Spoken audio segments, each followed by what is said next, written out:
ہمارا پچھلا پروگرام طلاق کے حوالے سے تھا اور اس پر بہت سارے سوالات ہمیں موصول ہوئے اور آپ ہی میں سے کئی لوگوں نے سوالات کیے گئے، ان سوالات کے جوابات مفتی صاحب سے لینے گئے۔ اس موضوع میں جو ایک انتہائی اہم سوال ہوتا ہے وہ یہ ہوتا ہے کہ عمر فاروق رضی اللہ تعالی عنہ نے ایسا قانون کیوں پاس کیا کہ 3 طلاقوں کو 3 ہی شمار کیا جائے گا؟ کیا یہ عمر فاروق کا فیصلہ قرآن کے خلاف نہیں لگتا یا یہ روایت درست نہیں ہے؟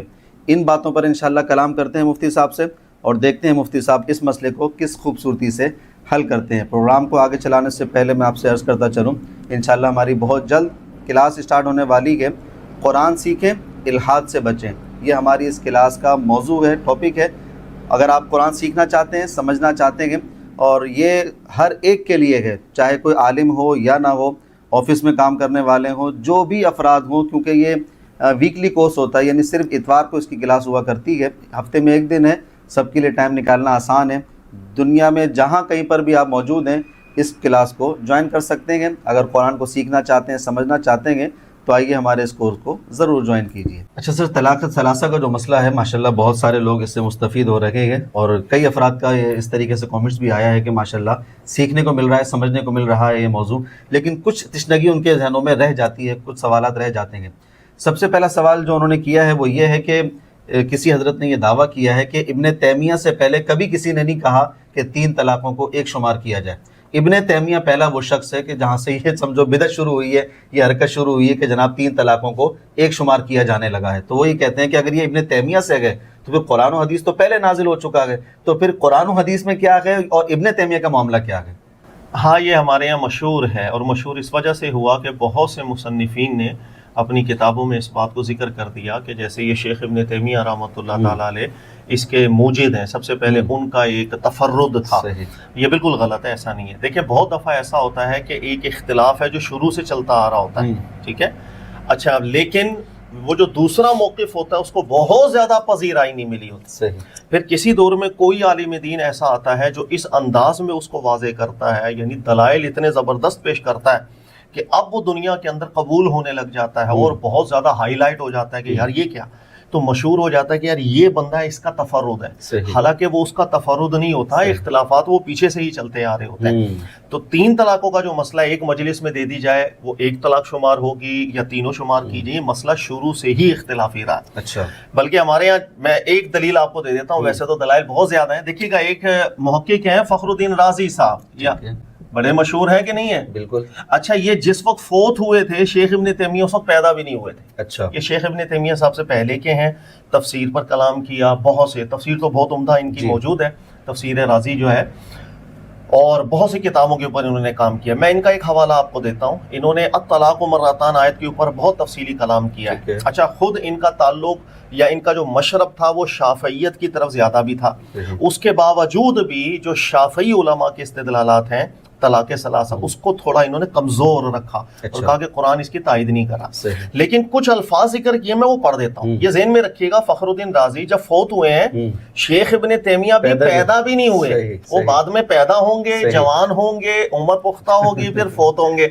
لیکن اب میں ایک چھوٹی سی کچھ لائنیں پڑھنا چاہ رہا ہوں۔ تو علامہ فخر الدین رازی رحمۃ اللہ علیہ لکھتے ہیں، فَثَبَتَ أَنَّ هَذِهِ الْآيَةَ دَالَّةٌ عَلَى الْأَمْرِ بِتَفْرِيقِ الطَّلَاقَاتِ وَعَلَى التَّشْدِيدِ فِي ذَلِكَ الْأَمْرِ وَالْمُبَالَغَةِ فِيهِ۔ انہوں نے کہا یہ جو قرآن پاک کی آیت ہے یہ نص ہے کہ طلاق اللہ نے جو رکھی ہے وہ متفرق رکھی ہے، یعنی الطلاق مرتان، ایک دفعہ طلاق دی جائے اور اس کے بعد پھر دوسری طلاق دی جائے کہ بیچ میں رجوع کا بھی معاملہ ہو جائے اور بیچ کے اندر یا تصریح کا معاملہ ہو۔ اللہ نے قرآن میں طلاق ایسی ذکر نہیں کی کہ جو ایک ساتھ ہی ہو، پہلی تو انہوں نے اس مقدمے کو ذکر کیا۔ اچھا، آگے کہہ رہے ہیں ثم، کہہ رہے ہیں پھر غور کرو، القائلون بهذا القول اختلفوا على قولین، طلاق کو متفرق ماننے کے باوجود کہہ رہے ہیں کہ 2 اقوال ہیں علماء کی تحقیقات کے جو اختلاف ہوتا ہے سامنے آتا ہے۔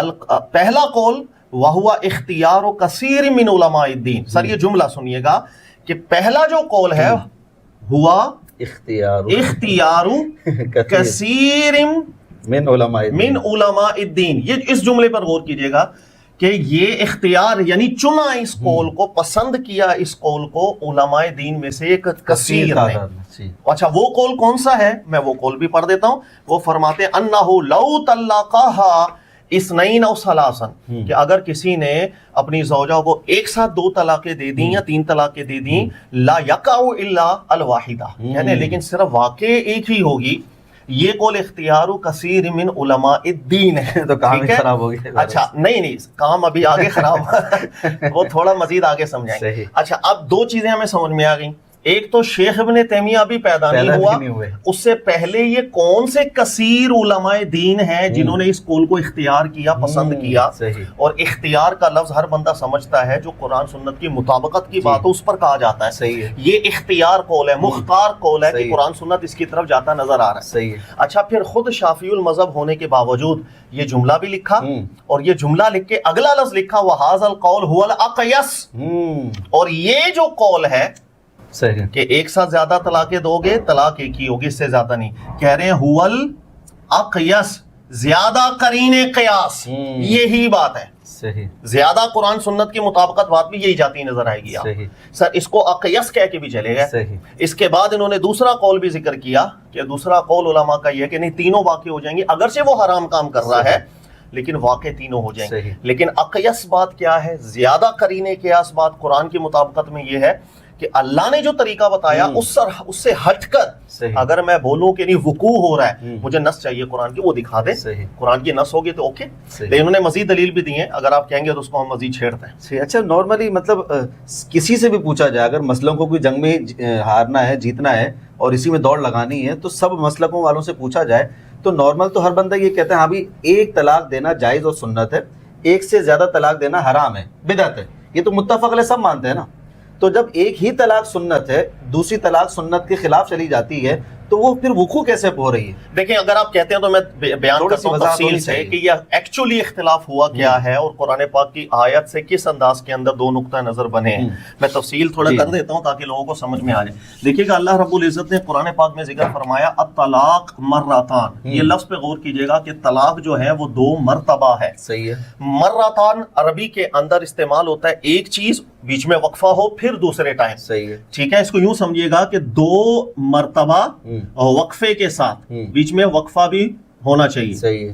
لیکن عربی کے اندر مرتان کا لفظ کبھی کبھی استعمال ہوتا ہے ایک ساتھ 2 دفعہ بھی. ٹھیک ہے. ٹھیک ہے، اس کو یوں سمجھیے گا ایک ساتھ 2 دفعہ بھی. اب میں اس قرآن پاک سے پہلے بتا دوں، قرآن اپنی لغت خود سنبھال کے جاتا ہے. میں 1000 دفعہ آپ کو بتا چکا ہوں کہ ہمیں محتاج نہیں چھوڑ کے گیا کہ ہم قرآن سے ہٹ کر ادھر ادھر سر پٹخیں اپنا. جہاں ضرورت ہے اس لفظ کی لغت کو قرآن انٹیکٹ کرتا ہے. مثال کے طور پر نمبر 1 اللہ نے قرآن پاک میں ذکر فرمایا منافقین جو فساد پر آ گئے، اللہ فرماتے سنعذبہم مرتین ثم یردون الی عذاب شدید، کہ ہم ان کو 2 دفعہ عذاب چکھائیں گے، پھر یہ اللہ کی بارگاہ میں جب حشر میں کھڑے ہوں گے پھر ان کو قیامت میں الگ سزا ہوگی. آپ دیکھیں منافقین سے متعلق یہی لفظ ذکر ہو رہا ہے مرتین. یہ کون کون سے 2 ہیں؟ یہاں مطلب ہے وقفے کے ساتھ. ایک دفعہ ان پر عذاب آئے گا مسلمانوں کے ہاتھوں سے، یعنی جہاد کے اندر ان کے خلاف جو کریک ڈاؤن ہوگا، ایک وہ سزا ہوگی. دوسری سزا ہوگی برزخ کے اندر. تیسری سزا ہوگی پھر وقفے کے بعد قیامت کے روز جو اللہ نے ذکر کیا. تو وقفہ بیچ میں آئے، مرتین کا لفظ اس پر اطلاق ہوتا ہے. قرآن پاک میں اور بھی مثالیں موجود ہیں اس کی. جیسے آپ دیکھیں اللہ نے شاہ فرمایا ثلاث مرات، کہ 3 مختلف اوقات کے اندر جو تمہارے سونے کے آرام کرنے کے ہوتے ہیں اس کے اندر غلاموں کو آداب سکھائے جائیں کہ وہ بلا اجازت کمرے میں داخل نہ ہو جائیں. تو بہت سی آیات ہیں. لیکن مرتان کا جو لفظ ہے ایک ساتھ 2 دفعہ کام کرنے کے لیے بھی آتا ہے. جیسے اللہ نے قرآن میں ذکر فرمایا یا نساء النبی، اے میرے نبی کی ازواج، اگر آپ سے کوئی فحش کام ہوگا تو آپ لوگوں کو ضعفین ڈبل گنا بھی ہوگا.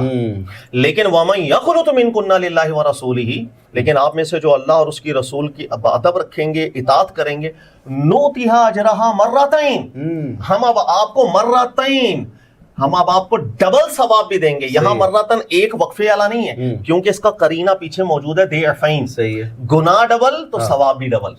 تو مسئلہ صرف یہ ہے کہ مرتان کا جو لفظ ہے وہ عربی میں آتا ہے ایک ساتھ 2 کے لیے بھی اور وقفے سے بھی.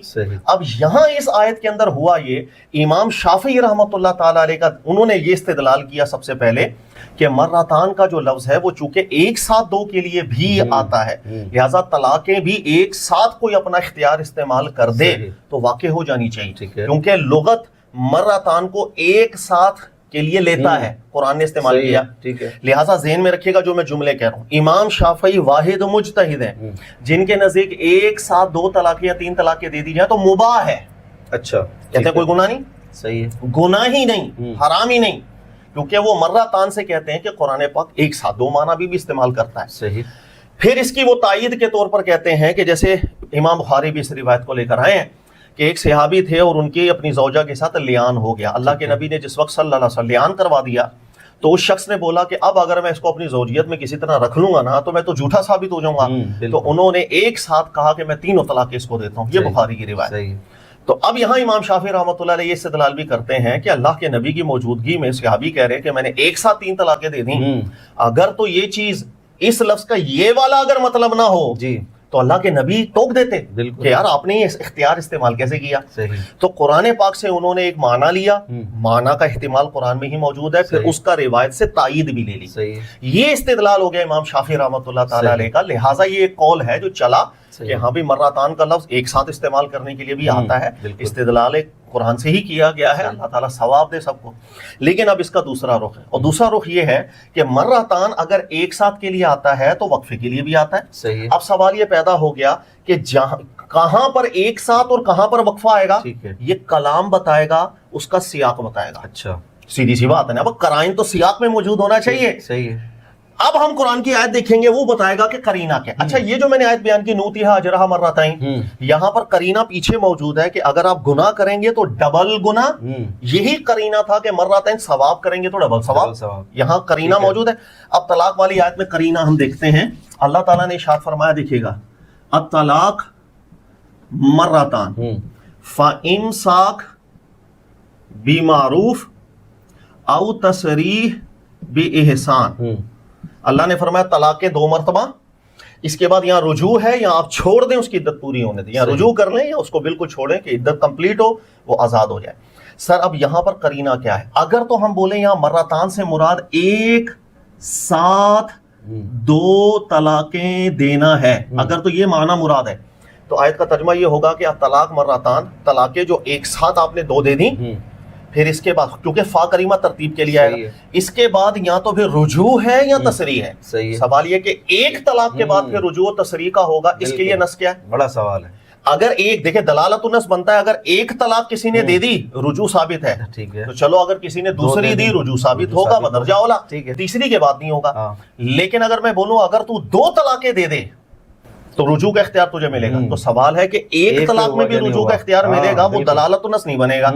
سوال یہ ہے کہ گڑبڑ ہو گئی. اچھا نمبر 2، متفقہ طور پر سب کے نزدیک ایک طلاق کے بعد بھی رجوع کا اختیار ہے یا تصریح ہے، دوسری طلاق کے بعد بھی رجوع ہے یا تصریح ہے. غور کیجئے گا، ایک طلاق کے بعد بھی جب رجوع ہے یا عدت گزارنا ہے تو وقفہ تو خود قرآن بیان کر رہا ہے. بالکل صحیح ہے، بالکل ٹھیک ہے، صحیح. جب وقفہ خود قرآن بیان کر رہا ہے تو یہاں پر مرتان کا مطلب وقفہ ہے. لہٰذا امام شافعی کا جو استدلال تھا اس کو کمزور ٹھہرایا تمام محققین نے. امام ابو حنیفہ نے، امام مالک نے، امام احمد بن حنبل نے، دنیا میں جتنے امام اوزاعی، سفیان ثوری، ابن حزم، جتنے علماء تشریف لائے ہیں ان سب نے ذکر کیا کہ امام شافعی کے استدلال میں یہاں غلطی ہے. وقفہ اللہ ہی تو بیان کر رہے ہیں. لہذا اس آیت میں مرتان سے مراد لگاتار 2 دینا تو ہے ہی. لہذا امام ابو حنیفہ کے نزدیک بھی ایک ساتھ کسی نے 3 طلاقیں دیں تو حرام ہے.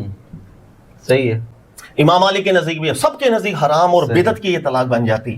یہ ہے وہ مسئلہ. اچھا اس کے بعد کیا ہوا کہ پھر اب ایک شخص ہے، اس نے اس حرام کام کا ارتکاب اگر کر لیا، بھئی اللہ نے تو بیان نہیں کیا، اللہ نے جو طلاق بیان کی ہے وہ طلاق ہے صرف متفرق، جس کے بیچ میں رجوع ہو، جس کے بیچ کے اندر تصریح ہو. صحیح. اب ایک شخص نے اس حرام کام کو کر لیا، اس کے بعد علماء کرام میں یہ اختلاف ہوا کہ حرام کام تو اس نے کیا ہی کیا ہے، طلاق مانی جائے گی یا نہیں مانی جائے گی؟ ٹھیک ہے. اچھا اب یہاں پر استدلال دیکھیے گا، اس کو امام فخر الدین رازی نے بھی ذکر کیا. غور کرنا، کیا ہمارے دین نے کبھی بھی فحش کا حکم دیا ہے؟ قرآن کی نص موجود ہے، ان اللہ لا یأمر بالفحشاء. اللہ نے کبھی فحش کا حکم نہیں دیا. صحیح ہے. اچھا سوال یہ کہ اللہ نے کبھی بھی فساد کا حکم دیا؟ کبھی بھی نہیں. وہ بھی نہیں ہو سکتا. جو چیز ہو ہی نہیں سکتی ہے. یہاں پر پرابلم یہ آ جاتی ہے کہ اگر کسی نے حرام طلاق دی ہے اس کو مانا جائے، ہم کیا گناہگار ہو رہا ہے لیکن طلاقیں ہو گئیں، یا ہم کہیں گے طلاقیں ہی نہ ہوئی. یہاں پر اب 2 جہتیں بن جاتی ہیں. وہ کیسے بن جاتی ہیں دیکھیے گا، ابھی آپ کو بڑی آسانی سے سمجھ میں آ جائے گا. جس نے ایک ساتھ 3 طلاقیں دی اور بالفرض تینوں طلاقیں ہم بولیں گے مان لی جائے، مان لی۔ نمبر 2، اگر آپ بولیں کہ کسی نے 3 طلاقیں دی ہم نہیں مانیں گے، اچھا ماننے کی صورت کے اندر ہو کیا رہا ہے؟ گھر خراب ہوا، رجوع کا کوئی اختیار نہیں ملا، بچے ہیں جو بھی ہیں، اب خلاص، اب کچھ واپسی کے چانس نہیں، اب اس غلطی پر ازالہ بھی نہیں، اب سب کچھ ختم۔ آسان الفاظ کے اندر مفسدہ یہاں پر راجحہ ہو جاتا ہے کہ یہاں پر فساد بھر کے آ جاتا ہے کہ آپ نے اگر 3 طلاقیں دی اور تینوں ہو گئیں، اب کوئی رجوع کا اختیار نہیں، بچے ہیں تو خراب، 4 بچے ہوں تو زندگی خراب، جو ہے بس خلاص، بالکل ٹھیک ہے۔ لیکن دوسری صورت کے اندر اگر ہم بولیں کہ حرام طلاق ہے، نہ مانی جائے، تو کسی بھی طرح کا فساد لازم نہیں آئے گا۔ ہاں گناہ گار ہوگا شوہر حرام کے ارتکاب پر، اس کو سزا یا تعذیب ہوگی، بالکل ہونی چاہیے کہ بھائی قرآن کی مطابقت میں آپ، ٹھیک ہے۔ پھر یہاں پر تیسرا درجہ آ جاتا ہے کہ حرام طلاق اگر کسی نے دی وہ ہو جائے، کیا قرآن پاک نے نص کی؟ قرآن میں کوئی نص ہے؟ کوئی نص نہیں۔ اللہ کے نبی سے کوئی نص ہے؟ کوئی بھی ایسی جب ایسی نص نہیں ہے، کیونکہ جو روایتیں سندن کوئی بھی ٹھیک نہیں ہے۔ سر اب یہاں پر 2 چیزیں آ جاتی ہیں کہ عمر فاروق رضی اللہ تعالیٰ عنہ کے دور میں یہ کام ہو گیا کہ تینوں کو 3 مان لی گئی، لیکن اس سے پہلے نہیں مانی گئی، اس سے پہلے نہیں مانی جا رہی ہیں۔ تو اس سے واضح طور پر دلیل یہ کہ قرآن پاک نے سری کو بات تو کی نہیں۔ اگر قرآن نے سری بات کی ہوتی تو یہ جملہ کہنے کی ضرورت تھی کہ نبی علیہ السلام کے دور میں ایسا ہو رہا تھا، ابو بکر کے دور میں ایسا ہو رہا تھا، عمر فاروق کے دور میں معاملہ چینج ہوا۔ بھائی قرآن نے جو بات کی شروع سے چل رہی آ رہی ہوتی، اس کے خلاف کر کون سکتا تھا؟ چونکہ قرآن پاک نے اس بارے میں نص کی نہیں ہے، اسی وجہ سے یہ روایت آ کر کے لوگوں میں پریشانی کا باعث بنتی ہے، بھئی آیا ہم یہاں جائیں، آیا ہم یہاں جائیں۔ لہٰذا جو علماء 3 طلاقوں کو ایک شمار کرتے ہیں، ان کے نزدیک چونکہ فساد کا عنصر آ جاتا ہے 3 طلاقوں کو ماننے میں، گھر تباہ، فساد، ابتدا گھر سے شروع ہوتی ہے فساد کی، اور فساد کا حکم چونکہ اللہ کی طرف سے کبھی بھی ہوتا نہیں ہے، لہٰذا وہ کہتے ہیں ہم اس حکم کو کبھی نہیں مان سکتے جو اپنے اندر فساد کو چھپا کے رکھا ہو، اور ہم کہیں کہ اللہ کی قرآن کی آیت میں وہ حکم داخل ہے کہ اللہ نے کم منع کیا تو حرام ماننی چاہیے۔ یہی چیز کو علامہ راضی رحمۃ اللہ تعالیٰ نے بھی ذکر کیا، انہوں نے کہا یہاں پر جو فساد ہے اس کو ترجیح دینی پڑے گی، یہ دلیل۔ اچھا دیگر علماء ہیں وہ ان کا اپنا استدلال ہے، وہ فرماتے ہیں اپنے اختیار کو استعمال کر لیا۔ یہ ہے تھوڑی تفصیل، اگر کسی بھائی کو سمجھ میں آئے گی دعائیں دے گا انشاءاللہ۔ ماشاءاللہ بہت اچھی تفصیل کر دی آپ نے، اور اچھے طریقے سے بات، میں بہت امید کرتا ہوں اللہ کی رحمت سے کہ تمام ناظرین کو سمجھ میں آ رہی ہوگی۔ بڑے خوبصورت انداز سے اور اچھے لیول پر اتر کر مفتی صاحب نے عوامی انداز سے سمجھایا، بہت اچھا سمجھایا۔ یہ بات تو سر کلیئر ہو گئی ہے۔ اب مسئلہ یہ آتا ہے کہ عمر فاروق نے یہ جو فیصلہ کیا تھا یہ قرآن کے خلاف نہیں لگ رہا ہوتا کہ جناب قرآن اگر ایک بات کر رہا ہے کہ 1 طلاق ہوگی، عمر فاروق کیسے اس فیصلے کو تبدیل کر سکتے ہیں؟ سر یہ مسئلہ کہ عمر فاروق نے ایسا کیوں کیا، سر یہ مسئلہ اگر آپ ماضی کی کتابوں کو پڑھ لیں، 1000 سال کی کتابوں کو پڑھ لیں، میرا خیال ہے 90% لوگ نہ اس کا جواب ڈھونڈ پائیں گے، بلکہ کوئی بھی اطمینان قلبی دینے والا جواب اس کا موجود ہی نہیں۔ میں اس کے 3 جوابات ذکر کر دیتا ہوں۔ سب سے بڑھ کر دفاع 3 طلاق ایک مجلس میں دی جائیں گی تو تینوں مانی جائیں، اس کا سب سے بڑھ کر دفاع کیا علامہ آلوسی رحمۃ اللہ علیہ نے تفسیر روح المعانی کے اندر، آپ پڑھ کے دیکھ لیجئے گا۔ عمر فاروق نے قانون بنایا کیوں جب قرآن پاک مطلب قرآن میں ایسی بات ہی نہیں ہے؟ اس کا دفاع کرتے ہوئے انہوں نے کہا کہ عمر فاروق کے حوالے سے جتنے جوابات دیے جا رہے ہیں نا مضحی کا خیز ہے۔ اچھا سمجھ ہی نہیں آتی کیا جواب دیے، میں ابھی بتا دیتا ہوں آپ کو، چلتے ہیں۔ بھائی روایت یہ آئی ہے کہ پہلے لوگ 3 طلاقیں دیتے تھے ایک ساتھ، جس کے اندر ان کے لیے نرمی کا ماحول تھا۔ صحیح ہے۔ اب لوگ خود طلب کر رہے ہیں سختی کو، تو ان کے خلاف قانون بنا دیا جائے، اب 3 کو 3 مان لیا جائے۔ یہ روایت کے کچھ الفاظ آئے ہیں۔ سوال یہ ہے کہ ایسا کیوں؟ ایک توجیہ علماء نے کی کہ یار ہو سکتا ہے کہ پہلے شوہر 3 دفعہ جو جملہ کہتا تھا بطور تاکید کے کہتا تھا، بطور تاکید ایسے جیسے ہم ریپیٹ کرتے ہیں، بیٹا پانی لے کر آ، کسی نے صحیح سنا نہیں، یار پانی لے کر آ میرے بھائی، پانی لے کر آ، گلا خشک ہو گیا ہے، پانی مانگ رہا ہوں، میں 3 گلاس نہیں مانگ رہا سر، بس سمپل از دیٹ، میں اس کو تاکید کہی۔ ٹھیک ہے، تو عمر فاروق ہو سکتا ہے عمر فاروق کے دور سے پہلے لوگ تاکیداً ایک جملے کو ریپیٹ کرتے ہوں، لیکن عمر فاروق کے دور میں تاکید نہیں تھی بلکہ استیناف تھا، یعنی ان کا انشاء تھا، قصد تھا کہ میں 1 بھی دے رہا ہوں، 2 بھی دے رہا ہوں، 3 بھی دے رہا ہوں۔ لہٰذا ہو سکتا ہے عمر فاروق نے کہا کہ اب چونکہ لوگ تاکید استعمال نہیں کر رہے انشاء، لہٰذا ہمیں ان کی نیت کے حساب سے فتویٰ دینا چاہیے۔ تو یہ ایک توجیہ علماء کی طرف سے بھی آئی ہے جس کا خلاصہ کلام کرنے کے انداز پہ انہوں نے کلام کیا ہے کہ ماضی میں کس معنی میں کرتے تھے، اب کس معنی میں۔ میں وہی عرض کر رہا ہوں، دیکھیے گا ماضی میں تاکید کے تو یہ علماء نے جواب دیے، یہ روایتوں میں جواب نہیں آئے۔ اچھا کئی علماء نے کہا نہیں اب وہ انشاء کرنے لگ گئے، عمر فاروق نے اس بنیاد پر یہ قانون بنایا۔ سر غور کیجئے گا، اگر تو یہ وجہ تھی، اس کا مطلب آج بھی تاکید کے طور پر اگر کوئی شوہر دعویٰ کرے کہ میری تو 3 کی نیت ہی نہیں تھی، تاکید کی نیت سمپل از دیٹ، ایک ہی ہونی چاہیے، ایک ہی ہونی، لیکن ایسا نہیں ہے ہوتا. ہمارے یہاں کسی نے 3 دفعہ دی، ہم کبھی پوچھتے ہیں کہ ایسا تاکید کی نیت تھی آپ کی، انشاء کی نیت تھی آپ کی؟ نو سر، میں نے تو بس نکال دیا، ہو گئی 3، تیری نیت ہو یا نہ ہو گئی 3، یہی ہے. اسی لیے امام شافعی نے یہ تعویل کی تو انہوں نے اس بات کو رکھا بھی. امام شافعی کے نزدیک اگر آج بھی کوئی شوہر تاکید کے طور پر کہتا ہے تو تاکید سے ایک ان کے املا اور کے اندر 2 الگ جزیات ہیں، ایک مانی جائے گی، ہم 3 کیوں مانیں؟ انشاء ہوگا تو 3 مانیں گے. لیکن دیگر جتنے بھی فقہا ہیں وہ نہیں مانتے، وہ کہتے ہیں نہیں بھائی بول دیا خلاص، 3 طلاقیں دے دی، ہو گئی، اب انشاء تاکید کی طرف ہم نہیں جائیں گے. یہی وجہ ہوئی ہے کہ بہت سے علماء نے اس توجیہ کو بڑا کمزور رکھا کہ اگر تو توجیہ یہ مانے تو فقہ بھی تو ویسے ہی لکھو کہ آج بھی تاکید کے اوپر طلاقیں نہیں دینی چاہیے. پہلا سوال یہ ہونا چاہیے بھئی تاکید تھی تیری یا کیا تھی؟ تو ایک تعویل کئی علماء نے یہ کی لیکن کمزور بیٹھی. اچھا، کئی علماء نے اور تعویلیں کرنے کی کوشش کی. مختصر یہ ہے کہ آپ علامہ روح المعانی کو پڑھ کے دیکھیے گا، انہوں نے ابن حجر عسقلانی رحمۃ اللہ علیہ کے حوالے سے ذکر کیا کہ عجیب، یہ کیا تعویلیں ہو رہی ہیں؟ اچھا، ادھر ادھر کی بات ٹھوکی جا رہے ہیں، سمجھ ہی نہیں آ رہی، عجیب و غریب چل رہا ہے. بھائی عمر فاروق نے ایسا کیوں کیا؟ اچھا، روح المعانی علامہ علوسی انہوں نے کہا سر بات صرف اتنی ہے، عمر فاروق نے ایسا کیا کیوں کچھ پلے نہیں پڑ رہا. صرف ایک بات دماغ میں بٹھا لو تو سمجھ میں آتی ہے کہ عمر فاروق نے کسی دلیل کی بنیاد پر ایسا کیا ہوگا، ورنہ اتنی بڑی بات وہ کر نہیں سکتے. اب وہ دلیل کون سی تھی ہمیں نہیں پتا. اس سے اچھا جواب انہوں نے کہا دنیا میں نہیں ہے عمر فاروق نے ایسا کیوں کیا. تو کہنے کا مقصد عمر فاروق نے ایسا کیوں کیا، بڑے مسئلے رہے ہیں. اس میں سب سے معقول جواب ایک موجود ہے جو ہمارے استاد بھی بیان کیا کرتے ہیں. آپ کہتے ہیں میں وہ بھی سمجھا دیتا ہوں عمر فاروق نے ایسا کیوں کیا. ابھی میں نے آپ سے ذکر کیا ہمارے دین میں فساد بالکل نہیں، بلکہ قرآن کہتا ہے الفتنہ اشد من القتل، فتنہ جو ہے وہ قتل سے بھی بڑا جرم ہے. فتنے فساد کو ہمارا دین بالکل پسند نہیں ہے، بلکہ ہر وہ حکم جس میں فتنہ فساد آئے گا وہ حکم مقید ہو جاتا ہے. یہاں تک کہ عبادت بھی، اگر آپ ایک جگہ عبادت کر رہے ہیں لیکن اس عبادت کرنے کے اندر فتنہ بہت بڑا اگر آ جائے تو ایسی صورت میں بھی ہمارا دین قیودات لگا دے گا کہ آپ نے ایسا ایسا یہاں پر اس موقع کے اوپر نہیں کرنا ہے.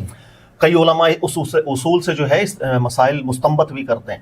یہ بہت بڑی چیز ہے ذہن میں رکھیے. ابھی میں نے آپ کو تھوڑی دیر پہلے بھی تفصیل سے ذکر کیا کہ ایک طلاق اکٹھی 3 طلاقیں دینے میں ایک فساد ہے گھر کا جو راجع ہو جاتا ہے. سر لیکن اگر میں آپ کو بولوں کوئی دور ایسا آ جائے کہ جس کے اندر یہ علت تھوڑی پلٹی نظر آ جائے، یعنی کہ ایسا ماحول پیدا ہو جائے کہ جس کے اندر طلاق کو استعمال کر کے غلط بیوی پر فتنہ اور فساد کیا جا رہا ہو، تو وہی زمانہ جاہلیت کی رسم کو دوبارہ زندہ کیا جا رہا ہو تو دیکھیں زمانہ جاہلیت کی رسم قرآن توڑتا ہے. 100 سے زائد زمانہ جاہلیت کی رسموں کو اللہ نے قرآن میں توڑا. یہ ذہن میں رکھیے گا، یہ پورا ایک چیپٹر ہے، بالکل کورس ہونا چاہیے زمانہ جاہلیت کے رکوع کے. یہ نبی کا منصب ہوتا ہے، اس کو اللہ نے قرآن میں ذکر کیا کہ وہ رسمیں توڑنے آتے ہیں. تو اللہ نے 100 سے زائد رسموں کو توڑا. اب طلاق کی رسمیں کیا تھی زمانہ جاہلیت کے اندر کہ عورت کو تنگ کرنا، جہاں طلاق دی واپس لے لیا، طلاق دی واپس لے لیا، طلاق دی واپس لے دیا. پھر اس عدت کے اندر سخت احکامات کہ اس کو بند کمرے کے اندر بند کر دینا، اس کے ہاتھ کا کھانا نہیں کھانا، اذیت کے اندر، یعنی عورت اذیت کے اندر آ جاتی تھی طلاق کے معاملے کے اندر. طلاقیں کتنی دے سکتا ہے شوہر، کتنی نہیں، کوئی نہیں، جب مرضی دے، جب مرضی لے، جب مرضی دے، جب مرضی دے. تو زمانہ جاہلیت ابھی میں نے چند بتائی ہیں، ورنہ 1 درجن سے زیادہ ایسی حرکتیں تھی زمانہ جاہلیت کی جو عورت کو تکلیف دینے کے لیے زمانہ جاہلیت والے اختیار کرتے. سر عمر فاروق کے دور میں ہوا، بلکہ قرآن پاک جب نازل ہوا ان تمام رسموں کو میرے اللہ نے ختم کر دیا. اور کس طرح ختم کیا میں چند لفظوں میں آپ کو بتاتا ہوں. سب سے پہلے اللہ نے ذکر کیا فَطَلِّقُوهُنَّ لِعِدَّتِهِنَّ. طلاق ایسی چیز ہے ہی نہیں جو جب دل کرے گا شوہر دے دے گا، اس کے منہ پہ مار دینا. طلاق کا ایک وقت مقرر ہے. جیسے تو اس لڑکی کو اپنے گھر میں لینے آیا تھا تو وقت باندھا تھا، دن رکھے تھے، سب طلاق کے لیے دن رکھے. اللہ نے کہا حیض کے دن نہ ہو، اللہ نے کہا وہ طہر نہ ہو جس میں اس کے ساتھ تو نے جماع کیا ہو، پہلے دن رکھ. صحیح، پہلے اللہ تعالیٰ نے یہ اختیار شوہر سے لے ہی لیا کہ جب میرا دل کرے گا میں چھوڑ دوں گا. نمبر 2 اللہ تعالیٰ نے پھر کیا ذکر فرمایا؟ اللہ نے فرمایا الطلاق مرتان فإن طلقا فلا تحل له. اللہ نے کہا طلاق کے تمہارے پاس لمیٹڈ اختیارات ہیں، ایسا نہیں ہے زندگی بھر طلاق دو واپس لو، طلاق دو واپس لو. نمبر 3 پھر عدت کے اندر جو تکالیف دی جا رہی تھی خواتین، اللہ نے بیان کیا کہ فإمساک بمعروف او تسریح بإحسان. بڑی بات، اللہ نے کہا روکنا ہے تو پیار سے، چھوڑنا ہے تو اس سے بھی زیادہ پیار سے. جی بالکل، احسان کا حکم دیا. احسان پیار کا سب سے بڑا درجہ ہوتا ہے. اللہ نے کہا خبردار. پھر سورۃ طلاق میں اللہ نے عدت کے سارے احکامات بیان کر دیے. اس کو خرچہ بھی دینا ہے, اس کو رہائش بھی دینی ہے, اس کو کھانا بھی دینا ہے. یہ سب چیزیں رسمیں توڑا ہے قرآن ایکچولی. تو عورت کو اذیت کی جو رسمیں تھی قرآن پاک نے توڑ دیں تاکہ فساد گھر میں پیدا نہ ہو. جب یہ چیز آپ کو سمجھ میں آ گئی, قرآن پاک معاشرے کو یہاں لا کے کھڑا کر کے چلا گیا. نبی علیہ السلام کا جب دور گزرا, صحابہ کا دور گزرا, عمر فاروق کے دور کے اندر بہت سے لوگ نئے نئے مسلمان بھی ہو رہے ہیں, لیکن زمانہ جاہلیت کا وہ جراثیم ان کے دلوں میں نکل نہیں رہا ابھی بات. وہ لوگ کیا کر رہے تھے, طلاق کو پھر غلط استعمال کرنے کے اوپر چلے گئے اور گھر کے اندر فساد کا ماحول برپا کر دیا. بھائی عورت کو طلاق دی, طلاق دی, طلاق دی, حیض میں طلاق دی, طہر میں جماع کے بعد طلاق دی, پھر وہی عدت کے اندر رجوع, احسان کے ساتھ عدت بھی نہ گزارنے دی, بلکہ طلاق دے کے گھر سے نکال دیا. یہ سارا ماحول پیدا ہو گیا. سر جب اس طرح کا ماحول پیدا ہو گیا کہ معاشرہ دوبارہ فساد پر آ کر کھڑا ہوا, تو عمر فاروق نے یہاں پر ایک قانونی فیصلہ کیا لوگوں کو قرآن پر لانے کے لیے. انہوں نے کہا دوبارہ زمانہ جاہلیت کی رسمیں. اب انہوں نے کیا کیا, عمر فاروق نے غور کرنا کہ جو شخص بھی جاہلیت والی طلاق دیتا, سر ہم پوری باتیں بھی لوگوں کو نہیں بتاتے, ابن حجر اسقلانی کو پڑھے, جو زمانہ جاہلیت والی طلاق دیتا, ایک ساتھ زیادہ طلاقیں دے دی, دنوں کا خیال نہیں رکھا, عمر فاروق کے پاس آتا, اوجع زہرا, سب سے پہلے اس کو کوڑے لگاتے عمر فاروق کہ تو نے پھر زمانہ جاہلیت کو زندہ کر دیا. عورت کو تو اللہ نے اٹھایا تو پھر گرا رہا ہے, تو سب سے پہلے اوجع زہرا اس کو سزا دیتے, اور سزا دینے کے بعد ایک قانونی پابندی عائد کر دی تھی, تو اس قابل ہے ہی نہیں کہ اس عورت کو اب تو رکھے. ایک قانونی پابندی, انہوں نے شریعت کے حکم میں کوئی تبدیلی نہیں کی تھی عمر فاروق, ایک قانونی پابندی تھی. اور حاکم قانونی پابندی لگا سکتا ہے. بھائی ایک عورت ایک شخص ہے اور حاکم سمجھے یہ فراڈی بندہ ہے, اور وہ کہیں نکاح لینے جا رہے ہیں, پابندی لگا دی, نہیں بھائی اس سے آپ کا نکاح نہیں کروائیں گے, یہ فراڈی بندہ ہے. حاکم پابندی لگا سکتا ہے, وہ کہہ سکتا ہے ریڈ لائٹ پہ آپ نے رکنا ہے, گرین پہ جانا ہے, ماحول کی اصلاح کے لیے. تو عمر فاروق نے ایکچولی یہ کام کیا تھا, سزائیں بھی جاری کرنی شروع کر دی تھیں اور زمانہ جاہلیت کی رسم کو پھر توڑا. اسی وجہ سے صحابہ نے ان کا ساتھ دیا تھا. صحابہ نے کہا تھا فساد ختم کرنے کے لیے نہ قرآن کے حکم کو بدلا نہ کچھ بدلا. یہ سب سے بہترین توجیہ ہے کہ عمر فاروق نے ایسا کیوں کیا. کئی لوگ نہیں سمجھتے یار عمر فاروق کیا قرآن کے خلاف تھے, نہیں سر, قرآن کے مطابق ہی تھے, لیکن انہوں نے دین بھی نہیں بدلا. ہم لوگوں نے بعد میں جا کے دین بدل دیا کہ ہم نے کہا یہ شرط قرآنی حکم تھا. یہی وجہ ہے جس کو میں ذکر کر رہا تھا, بہت سے علماء نے ذکر کیا, یہ سیاسی فیصلہ تھا اور سیاسی کے حکمت عملی کے تحت فساد کو ختم کرنے کے لیے قانون تھا. قرآن کا حکم نہ انہوں نے بدلا نہ وہ بدل سکتے. ٹھیک ہے سر, بہت شکریہ. یقین جانے بہترین وضاحت کے ساتھ, بہترین مزہ آ گیا, لطف آ گیا, اتنی جو آپ نے وضاحت کی ہے. نارملی ہمارے یہاں ہوتا ہی ہے, جیسے بھی آپ نے ذکر کیا ہے کہ جناب اس کو احسان کے ساتھ کام کرنا گئے, فَإِمْسَاكُمْ بِمَعْرُوفٍ, وہاں پر بھی معروف طریقے سے آپ نے چھوڑنا گئے, اگر روکنا ہے تو وہ بھی احسان کے ذریعے روکنا گئے. ہمارے یہاں نارمل یہ ہوتا ہے کہ جب طلاق دی جاتی ہے تو مطلب کوئی آج تک سر میرے پاس کیس ایسا نہیں آیا کہ جناب سنت کے مطابق طلاق دی ہے, سوچ و بچار کے بعد, سب کو اعتماد میں لے کر, غور و فکر کرنے کے بعد ایک ڈیسیجن لینے لگے. بھائی ایسا کوئی نہیں کرتا, فلاں کام پسند نہیں آیا بیوی کا, فلاں کوئی حرکت ہو گئی, طلاق, دفع ہو جاتا ہے, وہ طلاق دے دوں گا, میں یہ کر دوں گا. وہ نارملی ہمارا مزاج یہ ہو گیا. اچھا پھر ہوا نہلے پہ دہلا ایسا ہو گیا کہ کچھ اہل علم حضرات کی زبان سے یہ جملے نکل گئے, انہوں نے کہا بھائی طلاق پیار میں کون دیتا ہے, طلاق غصے میں تو دی جاتی ہے, کوئی یہ تھوڑی کہتا ہے بیگم آئی لو یو میں تمہیں طلاق دیتا ہوں. ایسے جملے جب اہل علم کی طرف سے آئے تو عوام کا ذہن اور پختہ ہو گیا کہ طلاق جو ہے وہ غصے میں ہی دی جاتی ہے. تو یہ آپ نے ماشاءاللہ بہت بہترین بات کلیئر کر دی کہ آپ نے طلاق بھی دینی ہے تو معروف طریقے سے, آپ نے روکنا ہے تو معروف طریقے سے رکھنا ہے. بہت بہترین ذکر کر دیا, اور میں امید کرتا ہوں اللہ کی رحمت سے ناظرین کو بھی یہ بات بہت اچھے طریقے سے سمجھ میں آ گئی ہوگی. ایک بہت بڑا فیصلہ ہوتا ہے زندگی کا, اور خاص اللہ رب العزت نے اس پر ہماری توجہ دلوائی ہے. امساکم بمعروف او تسریحم باحسان. اور مجھے امید ہے یہ پروگرام آپ کو